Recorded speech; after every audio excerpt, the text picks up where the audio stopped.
Hey everybody, this is Francesco Abbruzzino with the Scoop News. Give me a second just to share this on my other pages and we'll give it a second just to build an audience. Today I'm going to talk a little bit about red tide and the science of it, and it's essentially an interesting article that I came across that I wanted to share with you guys,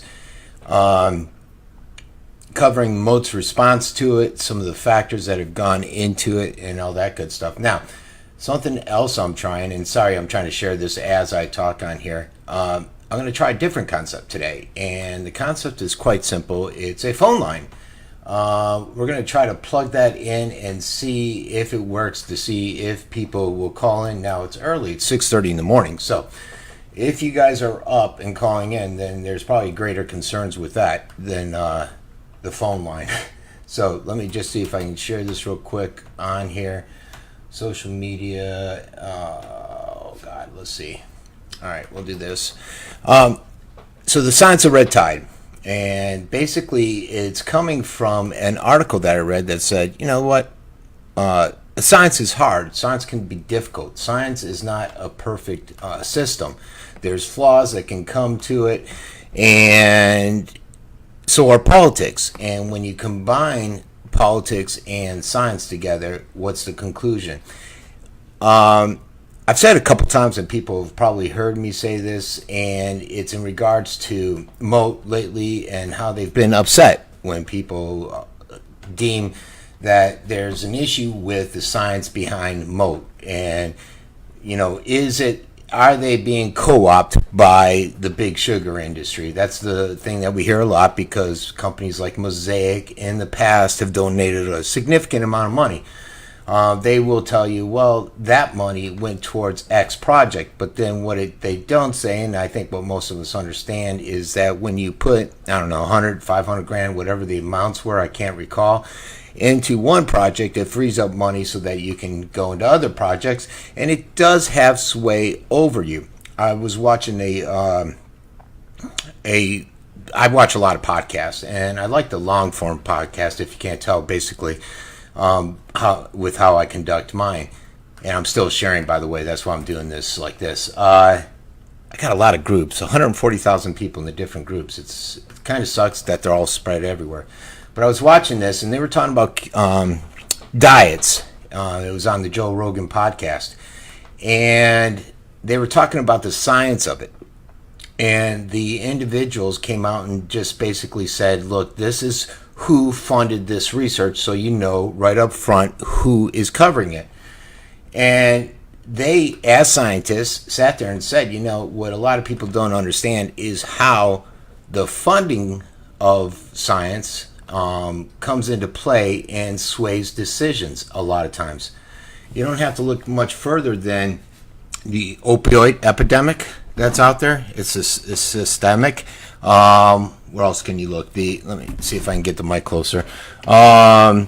You know, I put out a rant basically covering how back in the 80s they said only 1% of the people get addicted to it, and it turns out that, well, it's a lot more than 1%. I think it was on my rant last weekend where I covered how they're passing legislation now to cure the addiction to opioids with another opioid, but they said don't worry because it's not as strong as heroin. And I think I disagree. Catholic Church supports it, and I'm in contention with them. So, or like smoking, another one, and I mentioned the Teflon on pans. The list goes on, and how they intertwine and can sway the science opinion. Was an interesting opinion piece, though. It was by Michael Grosby, who's the CEO over there at Moat, and the question is, has Moat been swept up into the politics of red tide science? You know, they talked about how red tide has long been the subject that Moat has studied. Some will say, you know, like I said, it has big sugar influence, it has politics influenced. As Moat says, have they said, no, nobody influenced us because we're scientists, which, you know, doesn't always come into play. It should. It does most of the time, but sometimes it just doesn't, to be quite honest with you. If you read a lot of the news that's out there, a lot of the articles, it just doesn't. should we be chastised for calling scientists out and having concerns about this? No. It's just like you shouldn't be chastised when you see officers, because officers have bad apples. They'll tell you this. And if you're chastised for calling out a particular job or oh God, I can't think of the word today. It's too early. If you're chastised for calling out police because one officer is bad and you feel like, oh my God, I can't call him out, I'm going to be quiet, then other officers that are bad will continue to get away with it. 99.9% of the officers are good, but as we saw just up in Bradenton, a guy that was fired in Bradenton, officer, he's been stealing. So there are bad apples in police and science and politics for sure. But this Cosby, he said he was asked to reconcile a lot of the public interest in red tide with the regulatory and environmental decisions that Florida has made during the past decade. And he responded, it looked truthful, it was definitive, saying that you can't blame individual politicians. And, that's that injection of politics in there, like Scott. And, I hear this a lot. I think Scott could have done a lot better. I'm by no means a fan of Rick Scott.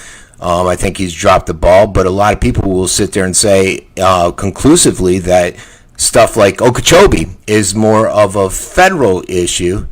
Yet I don't hear anybody saying anything about Nelson, who is Scott's opponent, who's been in their Senate for 40 years and has done nothing. Or even little Mark Rubio, who's been in there for, how many years? God, 12, 18, I can't remember.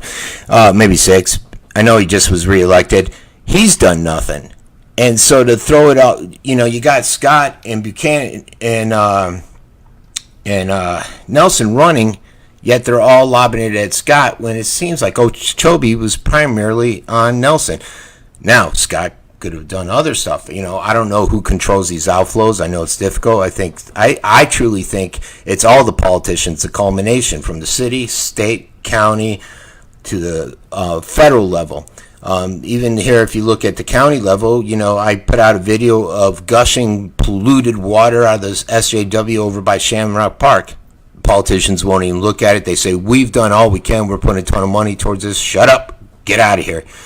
Rob Merlino went out and tested the water at the outflow that I've been following for 10 years, and the assistant manager and the mayor said I was crazy fake news over it, and he tested it, and boom, it's coming out with a shitload of phosphates that the city says it isn't. So just like that video the other day that everyone started hammering me on for putting it out. Well, it's news, you put it out. I don't know if it's a manhole. I don't know if it's a sewer. Obviously, the guy filming it didn't either. We later found out that they were just putting it in a manhole. Well, that brings up additional questions, they said they were just basically doing normal maintenance, the workers, yet the county came on and said it was due to some breakdown. So there's conflict there. It's going in the manhole. How do I know the manhole isn't an antiquated pipeline that's not rusted and leaking like every freaking thing else out there? How do I know how environmentally safe it is? Do I just take the word of the government? We've seen the word of the government. Doesn't work. Tom Barwin just came on and said he wasn't doing public business on email, just a very, very small amount. Lo and behold, he's been doing a shitload on it, thanks to the Herald's work on that article. We just covered City of Venice saying it wasn't pollution coming out of there. It's basically the assistant city manager was acting as though he'd put his kids in it, and that's a wrong story. So do you believe the royal government? Also in that film, I don't know if you guys revisited that website, that webpage I put up. That same person later put out another video showing how water from them doing that pumping was going down the runoff drain into the street runoff channels. And I asked the county about that. They didn't respond. So how clean is the process? And why are you doing it in the middle of the night? So it was funny, though. A lot of people got so upset because the employees came out and said, oh, it's good, it's legit, and they wanted me to change the title. Change the title. First of all, SJWs, I don't change the title because a bunch of you come on demanding it. I don't act that way. I don't respond that way. And to quell the noise, I'll just bang your ass. I could care less. I barely make a dime on this. I really don't care what you think in regards to changing a title, because So one person came on and disagrees with the other, and because they're a county authority, then you got to listen to them because they're the omniscient ones and right. And I got off track. Back to the science of red tide. Bringing it in here where a lot of people are upset that he said Scott was doing everything. Well, they're pretty upset with Scott, and therefore they're not happy with him bringing into politics, especially with Rick Scott coming out and challenging or supporting financially their concept of oxidization and then the clay part of it. A lot of people were asking, how about this planet science guy, this planet, I don't know, funny guy. He was at the 3-hour Red Tide event that I went to in Inglewood. God, what's his name? Planet. You guys all know him, the beard, big guy. How come there was no support towards his idea? He seems to have a great idea. He's a algae biologist, scientist, whatever, and he seems to think it will work, but nothing towards that, but money towards Moat, who's politically connected. So the challenge for Moat in this is, in dealing with these blooms that are being fueled, are fueling the red tide, the pollution fueling the red tide, is the interest that the public has, and how can they leverage the political outrage over it and demonstrate that their research is aimed at finding the truth in the most cost-effective way and not politicizing it. The other challenge is when the red tide dissipates, when it goes offshore, which appears to be now because the way the winds have been. Will most Floridians stop demanding change? I don't think so. I think it's a little different this time. Will they hold their politicians and hold them up and say, hey, you got to do something. We're not going to vote for you. But then it's pretty hard to do that. Like I said, I personally don't think Nelson or Scott did anything. I think they're both culpable. So who the hell do you vote for? I have to go and vote on other issues. Personally, I think politicians are full of shit, and they're not going to cover any of your issues. It's a big game, and they're out there looking out for their interests and not ours. I may be wrong. I don't think I am. The other thing, too, is they noted, and I've said this before, they always cover the natural phenomena of red tide. We get that. It goes back to the 1800s. One idiot decided to tell me how much worse it was back in, oh God, what was it, 2005, 6, 1994, 1996, and it may have been, but when I was at that 3-hour event, the Moat scientist said, no, this is the worst, so I'm taking it that this is the worst, because he said it was. I get that the fact that there's social media, myself, I'm guilty of it. There was a dead manatee yesterday. Many of you probably saw the video. It was up on Blackburn and Siesta Key, I believe, just yesterday.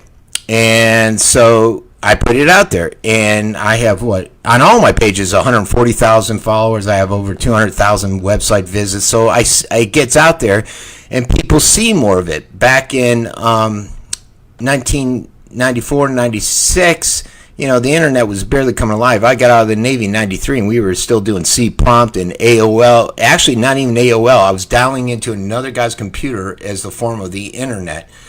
2005, 2006, it was out there, just not as much it is now. And it's prevalent now. It's everywhere. So you're seeing this stuff constantly on a regular basis. Now, a lot of people are starting to put their guard down because they're seeing these videos. If you haven't seen them, I put out a couple where these guys are going underwater and they're seeing nothing, no marine life. It's dead out there as could be. So you're seeing less dead mammals, marine life, because there's not as much out in the water. Some will argue that point.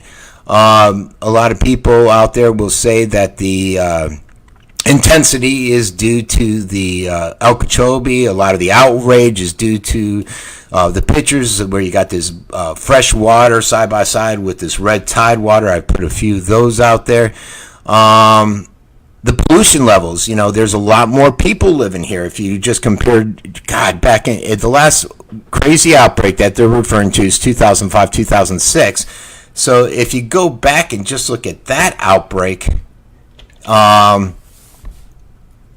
many more people have moved here to Florida? How much more pollution's flowing? I put out article, if you want to call it an article, of an email yesterday from the county where they covered the amount of septic tanks just in the Venice area, and it was amazing how many are in South Venice and in Nokomis. Now, keep in mind, if you saw, and if you didn't, I can repost it, that flow from the outflow tank was in Shamrock Park, which is South Venice. And those septic tanks, when there's flooding, when there's issues, they overflow, boom, all that crap goes into ICW. ICW is connected directly up to the Gulf. If you ever paddle down the ICW, I paddleboard down there, there's individual outflow pipes for the homes, for the communities, and for the city and county, all flowing into the ICW, which flows out into the Gulf. You know, imagine swimming in Snake Island in Venice, Florida, where you got all that outflow crap, and then you got no bathrooms and people out there drinking on the island all day long. Not the water I want to be in. So the red tide, and what do you guys think of it? Now I'm going to go ahead and I'm going to try to open up this phone line here. If you guys want to call in, there's a delay in the person calling back, but let's go ahead and open it up. And while it's open, I'm going to hold on one second. I'm going to go to the cover more about red tide. So that number on there is, I think I got it on the screen. It is 941-882-0146, and you could call in and say whatever you want. Some of the other stories out there, I put an article out by New York Times covering red tide and take warning to it, the red tide warning, the concern. You know, I was, interesting enough, I was on that freshwater site with Heim, and he was had a cop come out and visit him on Friday night. It had a lot of views, and basically he was out there covering how the cop came out because he was upset about a picture on there where he said blow up the causeway, and he asked him what it meant. He was talking about it was an extreme view that I'm going to blow things up, and the cop had to lecture him on it. But he also, I saw another video where he was kicked out of the Erin Brockovich visit over, I believe it was at Satellite Beach where she was at yesterday, and she's going to be down this week, I think on Friday, down in Fort Myers or something like that. I believe I shared it on there. But now the New York Times put out this opinion piece where they talk about the history of it, and this one covering where the Spanish cartographer Juan Lopez de Velasco sailed back in 1575 and was created by the sight of red tide. But it comes in and talks a little bit about the red tide, how it's impacted them, and all that good stuff. Again, if anybody's up at 6:47 in the morning, you can call in. The phone line is open. I don't see any calls, so I'll be monitoring it. I'm not really monitoring Facebook, though. Sorry. And let's see. Any more? I know I put out some more red tide stuff. Let's see here. Sometimes, is it me? Facebook's been like loading slow where you go down and try to see some of the stories. It's I don't think it's me because I've been on a few computers and a few connections and it's doing the same thing. Erin Brockovich, I put a story up there, Fox 4, how she's coming to Southwest Florida. I still don't, I didn't bother listening to the video on Heim and see why he was kicked out of there, but it would be interesting to see. You know, this whole Siesta Key flooding issue, that's something else that's going to put pollutants, I think, pollutants into the water, and here's why. A lot of the freshwater advocates left the building on Tuesday in Venice after their protests, and they came out and said, okay, we're going to grant something like, I think it was $600,000 they're trying to get money so that they can go out and find and financially support getting the devices in place and the system in place to monitor the pollutions coming out of those outflow pipes. They have, I believe, 10 on the Gulf. Nobody talks ever about the ICW one, which is just as bad. The one over in not Blackburn. There's a spot where I used to live over on Donna Bay that they're fixing too, which is an issue that nobody ever covers, and I'm not sure, and a lot of pollution spreads from there. But okay, Just wanted to check something. So there, lost my train of thought there. What was I talking about? Oh, the flooding. What happens is this is on a retention pond. You get a lot of rain and it doesn't support it, and it floods out into the streets. It floods out in the streets. Guess what? That stuff all goes into the runoff. The runoff goes down into the Gulf through their filtration system, and voila, we have a bunch of pollutants getting out there and doing stuff like, not besides the bacterial poop levels out there, it also aggravates red tide. They were in that budget, or that grant request the city of Venice put in to get money to research the option of putting, I think it's 32 million gallons of reclaimed water stored underground. Bob Daniels and Fred Fraze had serious environmental concerns with it.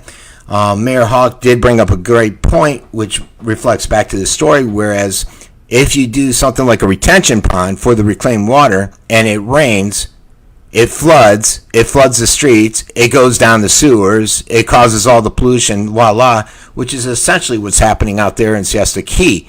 So what is better?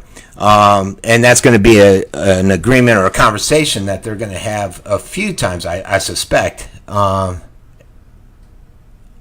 suspect that it's going to be a conversation they're going to continue to have. And if you're just joining, you can call in. We're going to test this out. Come on, guys. One person call in. I know it's early, 6:50, but 941-882-0146, because I really want to test this system out. I haven't fully tested yet. So it may not even work if you call in. Maybe you're calling in and it's not working. Who the hell knows? Because that's happened too. I tried calling in like 30 times at one point when I was setting it up, and it wasn't working. All right, so along the line of red tide, I'm looking in here because I know I put out a couple things. We all know about the manatees that are still dying. There it is, 5,600 to 6,000 septic tank systems in the Venice area. And I think the counties, and when I say Venice area, that's not the city of Venice. City of Venice had a few hundred. I think they've whittled that down significantly. A lot of them have refused to change. The city's supposed to take a strong arm approach to them, but they're not. And one that the guy that we all love to hate, Jeff Boone, his firm is one of those that has refused to change over. And who's it? That guy Martin, Dr. Martin, the ex-city mayor of Venice, has been arguing that point for a while, and it's fallen upon deaf ears because Hollick, people like Hollick, who are good buddies with Boone. We had a rally yesterday out there for Save the Water. Water is life. Water is life is something that Heim guy says. And they were out there at the usual place over by the Kissing Lady, trying to rally support for water is life. You know, let's stay on top of it. Let's not let it get away from us. What can you do, though? And that's the question. If you want to call in, that's the question. What can we do about it? Is there really that much we can do about it?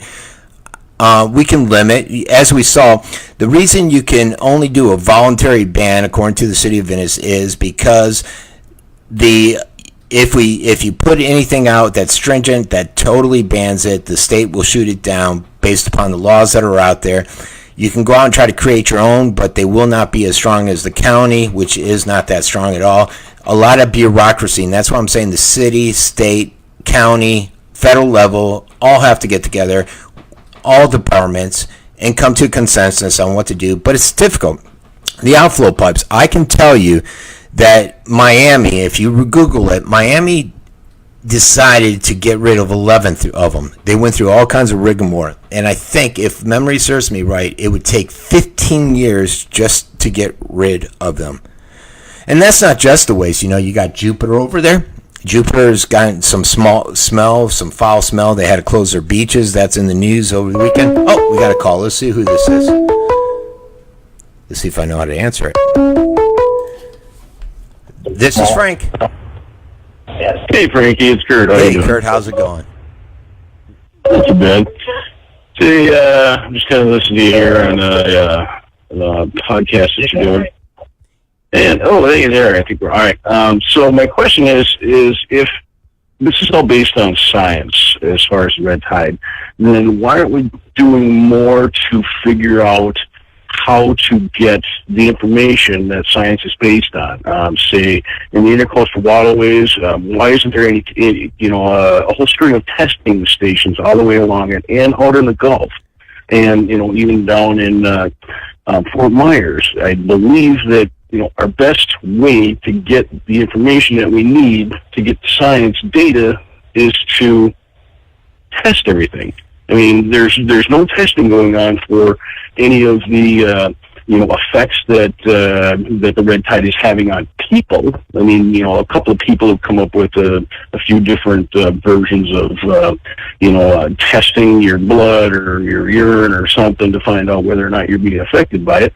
But yet, we're not getting any of that testing. No, all this money is going where? I think in my opinion, it should be going to testing. And that's interesting because they're not testing the pipes, as we saw when Rob Merlino did his generic test, and they got to get a grant for that. But that's even interesting is where is the test results from Mode? I didn't even think about that. And how are they testing it? Are there test sites and all that information? It hasn't been disclosed, has it? No, it's all all of this money that's going for testing. Well, show me some results. Show me some of the tests. Make it public. Let's see what's happening. Yeah, and that's an excellent point because I did not think of that. And I wonder if they do have those results sometimes. And like I said, I don't know. What if it's swayed? Because a lot of times these tests are supported or financially backed. Like I said, those scientists on Joe Rogan's podcast the other day. And sometimes that sways the science, even though the scientists vehemently argue that it doesn't. I agree with that 100%. Where's the transparency in any of the scientific data that we're looking at from anybody?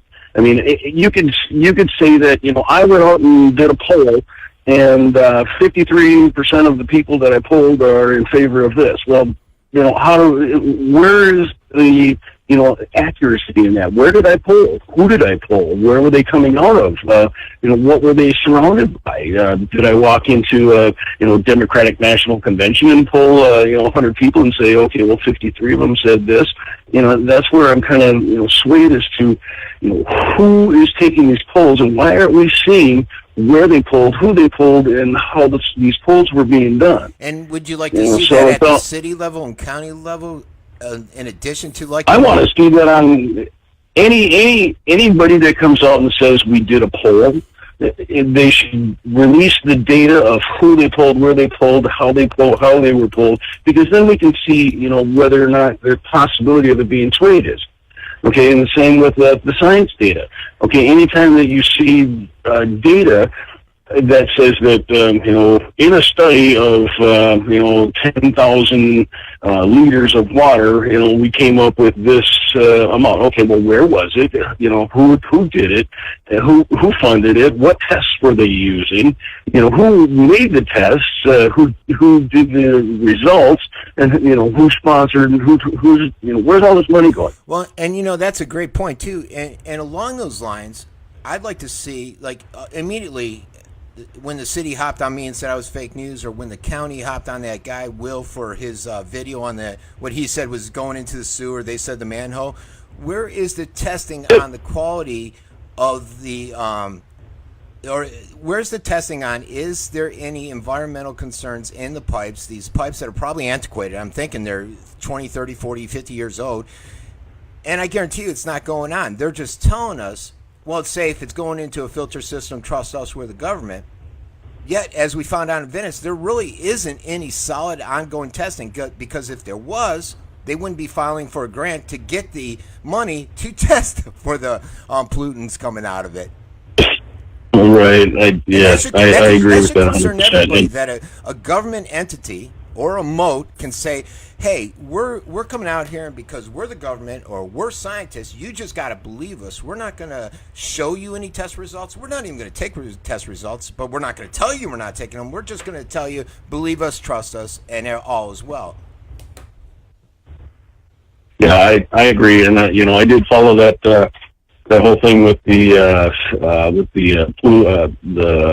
water or the sewer breakdown in Venice, and I was one of the first ones, to not make any responses, and to just do a little bit of research, wait until everything came around, and, not to jump on anything, but yet, I was one of the first ones that responded back to you saying that it's news, okay? Everyone was saying to you to take it down. I said, well, no, wait a minute, it's news. News is news, okay? So, let's all do some research and figure out what's going on here and then ask the questions that get you the actual answers that you're looking for instead of just he said, she said. Yeah, and I'm surprised that people want it down. And what they don't understand is, and I think I said this on there, I left after a while. I got tired of hearing everybody change the title, so I just left the thread. But I think putting it out there actually helped because I think several people shared it afterwards, and I could tell you on that.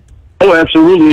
It was on all the Red Tide websites and everything. I'm on all of those too. So yeah, it was on all of those, and most people everybody aren't. was all. A lot of people aren't. So they see it on my page and they see where I even taken those comments from the county and everyone. I put them on the website, and so to me it helps explain. Hey, yeah, this might have been a concern, but this is why we were doing it. You shouldn't be so upset. So why would you want me to take that down?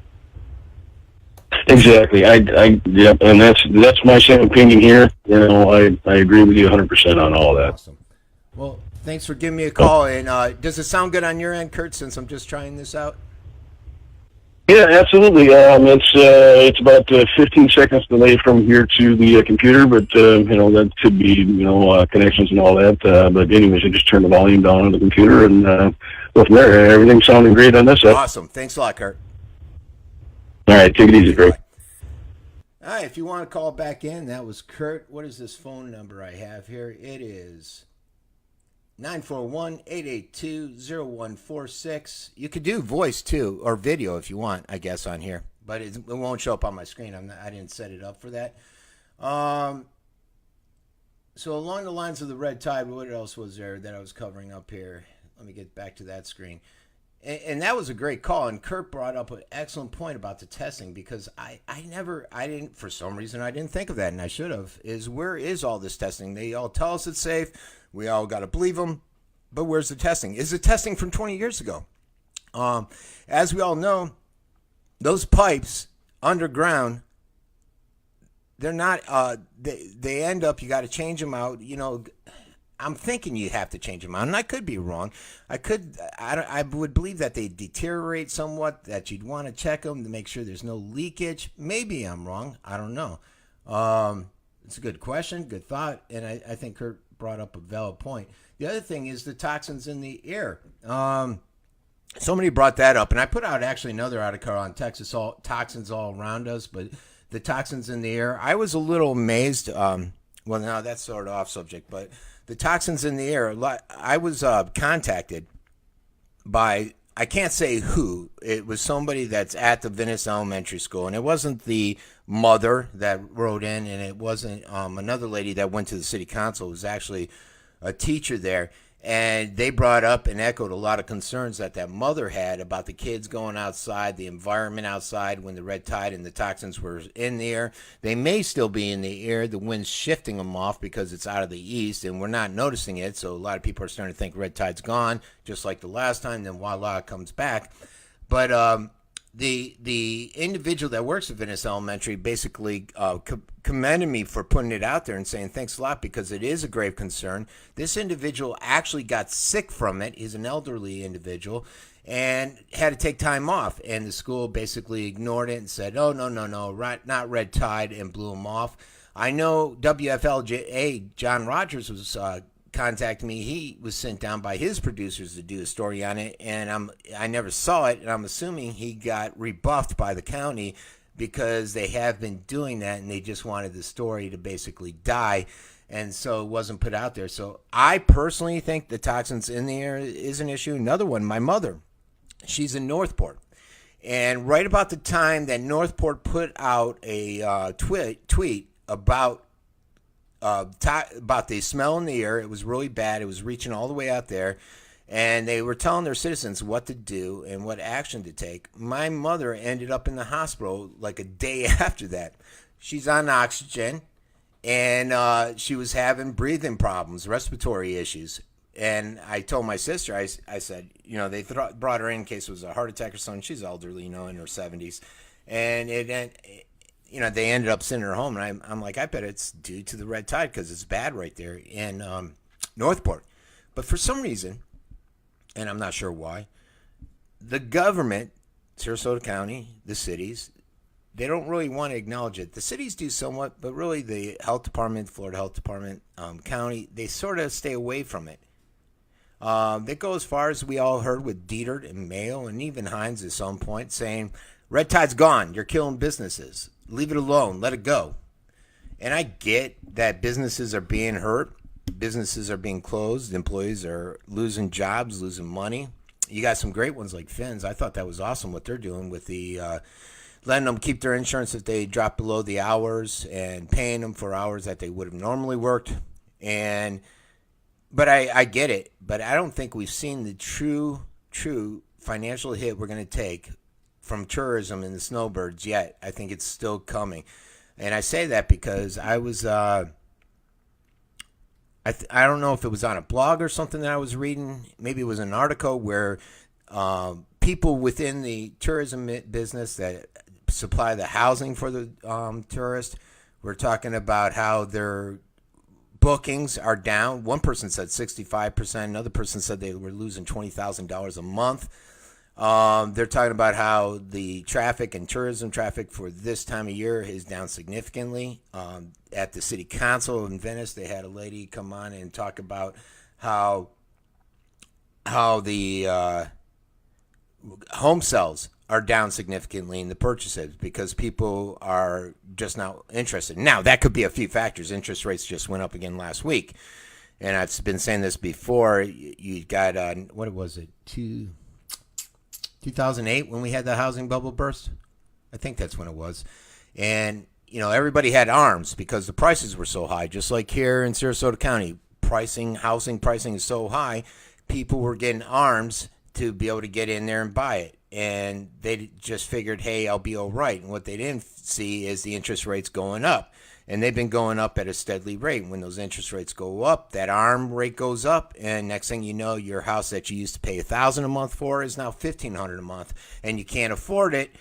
And next thing you know, you got foreclosures and all that stuff. So, some of the impacts that we're seeing with red tide. So if you want to call in, the number's at the top. We've had one caller. It seems to work good. So I might try this more. I might try it at night versus in the morning because a lot of people aren't up at 6:30, amazing enough. And I'm not sure why. Red Tide Wedding. This lady went out and they had their wedding out at Siesta Key. That one went up yesterday. Only 153 people clicked through to that one, though. It was interesting. She talked about how they were nervous about setting up their wedding. They went ahead and went forward with it. And luckily enough, they came down when the winds were out of the east, and it was a successful wedding, which I'm glad for because I'm sure they were freaking the hell out over that one. Let's see if there's any red tide-based ones anymore here. City of Venice, educating people on how to cut down on fertilizer. Do you really need the government to come in and tell you how to cut down on fertilizer? I don't think so. They sent a ton of money in mailers. I do remember one lady at the council saying, yeah, your mailer helped me to convince my dad. Why people don't believe stuff until the government puts it out amazes me. Just like the news. They don't believe the news unless the local ABC, CBS, SNN puts it out. Then it's true. It's honest. It's done. And what I've learned is basically the majority of their stories, guess what? They come from other sources just like mine, and then they all share it. They rarely go out and create up their own news. Is it safe to swim during red tide? This one I'm still amazed by. And this doctor said it, which is even more amazing. I surf. Everyone knows I surf. And twice I've cut my foot, one year after the other. One was on some barnacles, and the other one was a guy dropped in on me and sliced my foot with his fin. Got out of the water immediately. And they rushed me to the hospital. It doesn't matter. I was there within, an hour, infected, $10,000 later. 2 years, consecutive years, one after another. And all the doctors that I've seen, and I've seen a few regarding this issue, 2 slices, and they've said, I would never go in that water. The water's filthy as hell. And he goes, if you have a cut, never go in that water with a cut. Never. It's so toxic and polluted. Do not do it. That's before red tide. And I can tell you, I surf in red tide. Back in the 80s, I was a little kid. I remember one time we went out surfing, my best buddy and I can't remember, there was a third person. We went to his house. His mom was having a party in South Venice. Came in, our eyes are all red, irritated, we're coughing from surfing in the red tide. She grabbed him by the ear and ran him back to his room, yelling at him at the party. But I can tell you don't want kids swimming in red tide water. Trust me, it is not good for them. And I'm amazed that this doctor said it was all right. And I almost got to think it's propaganda that this news station's putting out. Who the hell would put that out? That's beyond me. All right, if you want to try calling in, I'm going to start to wrap this up in a second. The number's at the top of the screen. And I think that's it for red tide. They did say that the red tide is less now, and it's less propensity now because the winds, I think, are blowing it offshore, so you're not getting hit with it as much. And just like the last time, if we're not smelling it, we're thinking it's gone. We're thinking we're okay. We're thinking life is good. All is great. So, yeah, I think that's it for red tide. So, Aaron Brockovich, someone asked me if I was going there next Friday. No, I work. I can't. Actually, next Friday, I was invited. I think it's next Friday at 5 o'clock. I was invited to speak at an event, but I have a couple questions I need to ask first of it. If it's a go, I'll let you know. There's going to be a few people there, like Ruda, who's running for county commission, and Alexandra Coe, who was running for county commission. They said Dave Shapiro might show up. So if I decide to go, which I have to decide, I guess, today, I'll let you guys know. I just have a few questions that I have to ask before I decide to take that on. And that's it. So I am out of here, and let me pop over to that screen. Everybody, hopefully this was good. Hopefully you enjoyed the call-in. I'll start, this is a concept I'm looking at doing, and if I do it, it'll be a night after 5 where I come in and do like I used to. If you're new, I used to do the show where I covered the local news for the day. Then I'll have a call-in section. You can call in and say whatever you want to say. Just remember, it's live. It's the internet. You could say fuck. You could say shit. You could say whatever you want. But, if you don't want your name known, don't give it because it's live and you can't take it back is what they always say. All right, everybody. This has been Frankie Abbruzzino with The Scoop.